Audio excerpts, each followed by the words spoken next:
Hey guys, it's your boy back again for another breakdown. Here we're going to be breaking down the NFC South, starting with the 4th ranked team is going to be the Bucs. So let's go through why I think they're the 4th ranked team. So you got the quarterback Jameis Winston. He doesn't have real good accuracy, to be honest. He's got good throw power.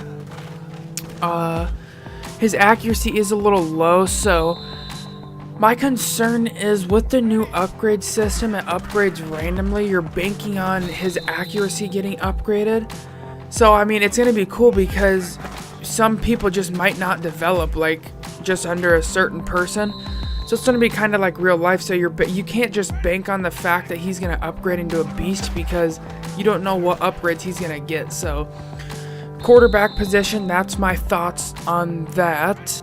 Now taking a look at the running back position, they went out and got Ronald Jones II, who I really like. He's got great speed, good carrying, he's got good juke, and he's actually got some pretty decent trucking, almost 70, and that's pretty good for an elusive back, and he is an elusive back. He's already got good carrying and really just good overall skills, to be honest. I really like the pickup of Ronald Jones II. Then you have Charles Sims III. I mean, he's not really a second running back. You're going to want to pick up a second running back, but Ronald Jones, I really like him. I like the speed they gave him, and I like his elusiveness rating. It should be a monster to try to tackle. So you should try to get another running back to create a real good 1-2 punch. Preferably maybe a power back so you kind of have some change up there. Now taking a look at the receiving core, they actually have a really good receiving core with their wide receivers and tight ends. I got Mike Evans, who's an elite receiver. You got Deshaun Jackson for speed. You have Godson I really like him. He's going to be good. Chris Godwin. Yeah, I really like him. He's going to be your slot guy. He's going to be able to make those tough catches over the middle. Then you have Adam Humphries, who really be a slot guy on any other team, but he's going to be your 4th receiver, so that's really going to be a benefit for you. Really like Chris Godwin, though. I think he's highly underrated, but you also have Deshaun Jackson and Mike Evans, which is going to be nasty to deal with. And then you have, for tight end, you have Cameron Brate, who's got that special connection with Jameis Winston, and then you have O.J. Howard. I personally would start O.J. Howard just because I like his skills better. I like his speed and his catching traffic and his overall, like what he can develop into, I like more than Cameron Brate. Plus, he's younger, so I would definitely start O.J. Howard over Cameron Brate. Alright, now we're going to be taking a look at the Buccaneers' offensive line here. This is where it starts getting a little dicey because their left tackle, left guard is really just not good, and neither is their center, to be honest. I mean, he's serviceable. Still going to be a little rough, but you start getting better once you go towards the right side. The right guard and right tackle are pretty good. Those should be able to last, but left tackle, left guard, center is definitely going to be concerning, especially with the division you're in when you got, Julius Peppers, K'Wan Short.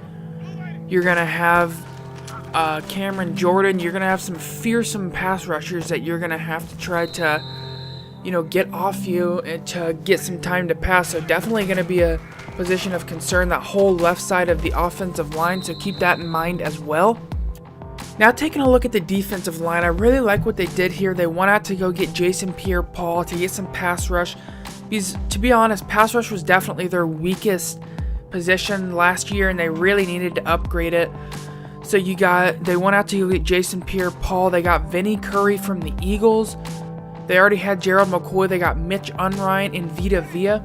Vita Vea is really just going to be a beast for you. Mitch Unrein's definitely going to be a capable substitute in and out on those downs that you need some fresh defensive tackle there. But Jason Pierre-Paul, Vinny Curry, Vita Vea, and Gerald McCoy on the front 4 is going to be nasty when you rush with that. I mean, that's really just going to get crazy, especially because Gerald McCoy is a inside pass rushing specialist. You mixed out with JPP's ability to rush the passer, Vinny Curry, and now you're going to add Vita Vea, who has massive strength. That's really going to be a good defensive line there in Tampa. Now taking a look at the linebacking core, you look at the left outside linebacker. That's really going to be the only weak spot just because of the speed. But then you look at your right outside linebacker and you have an elite one in Levante David. He's a monster, 95 overall, good speed. Then you got Quan Alexander for your middle linebacker. Should be able to develop into a beast as well. He's already up there in the ratings. Good speed. So your right outside linebacker and middle linebacker, Levante David.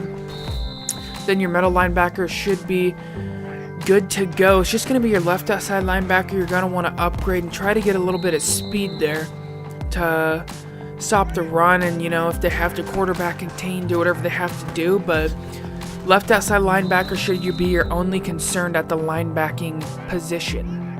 Now taking a look at the cornerback position, you have Brent Grimes, who is getting up there in age. His speed's pretty low, so he's probably going to be gone within the first year or two. Then you have Vernon Hargreaves, who really hasn't proven himself since Tampa drafted him that early. 2 or 3 years ago, was it? But yeah, he really hasn't proven himself. Hasn't proven that he can be a starter to the elite receivers in that division, like the likes of Julio Jones and Michael Thomas. So definitely going to be tough. You're going to really need to overhaul that cornerback group. You're going to need to get some good corners. I do think Hargreaves can play, but I would personally play him in the slot. You're definitely going to want to get a 1 and 2 receiver. Brent Grimes is getting up there in age, so keep that in mind too. So definitely look for some cornerback help via draft or free agency. Then you look at the safety. Free safety and strong safety are both ranked low 70s. They don't have real good tackle or zone coverage. I really think you'd be best off, instead of trying to have them develop, drafting somebody yourself or going in free agency, because that's going to take probably 3 or 4 years even for them to get up into the 80s or high 80s. So definitely you're going to need to replace that safety group as long with the cornerback group. So yeah, that's why I have Tampa ranked the 4th.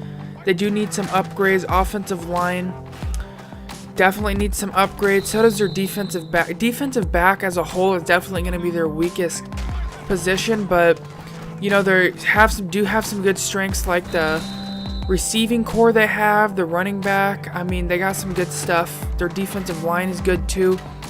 So if you guys are enjoying this series, make sure you hit that sub button for your boy. Alright, just do it. And I will appreciate you and know you are freaking enjoying the series. And I hope you guys are enjoying. I will see you guys next episode. Peace.